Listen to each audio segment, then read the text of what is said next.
I think that the Journal of Parasitology reflects what I would call the heart of parasitology. And remember that parasitism is the most common way of life on Earth.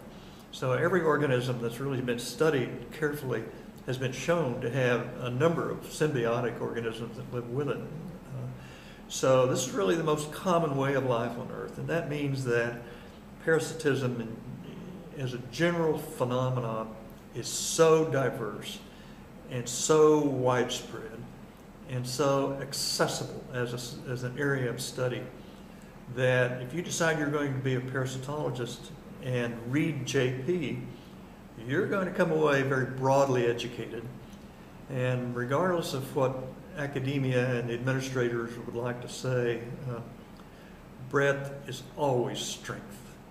I mean, breadth in biology gives you a lot of power and options for the conduct of your career. I think JP's future has been discussed at almost every meeting I've been to for a long, long, long time. And those discussions, I think, represent a combination of idealism and practicality. You know, how do we enhance the reputation of the journal? What kind of papers should we be accepting? What kind of papers should we be asking scientists to work on? I think those are all really good discussions.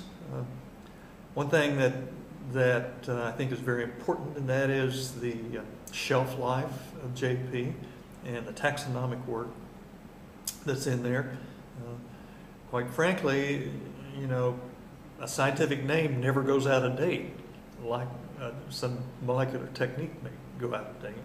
So I think that the strength of JP is in its shelf life, and I think the scientists who are at these meetings and who are members of our society are thinking of all kinds of ways to retain the strength and retain the basic nature of our discipline through that journal, but at the same time make it more broadly used.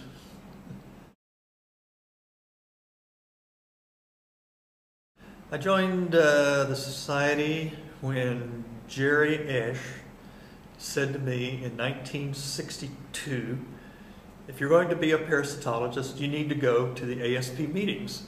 So we drove from Norman, Oklahoma to Washington, D.C. in 1962 and went to those meetings, and I joined right then and there.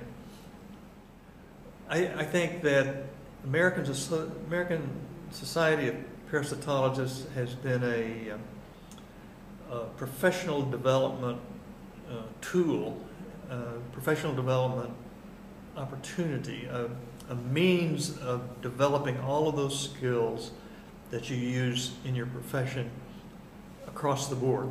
Not only for me, but certainly for my students, both undergraduates and graduates. So I think the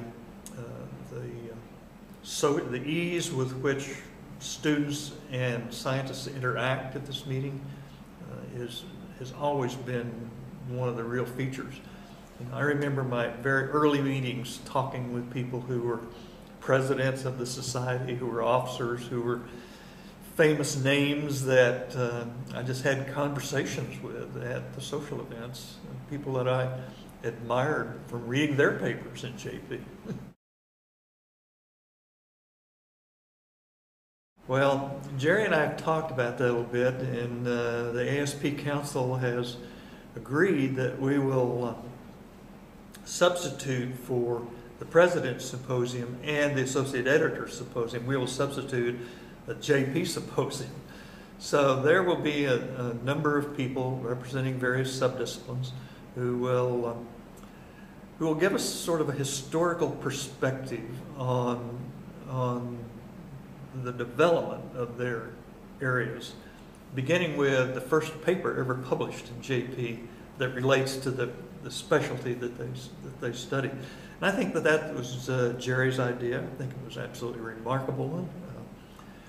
Our goal is to send people out of that room thinking, wow, I never thought about parasitology that way before.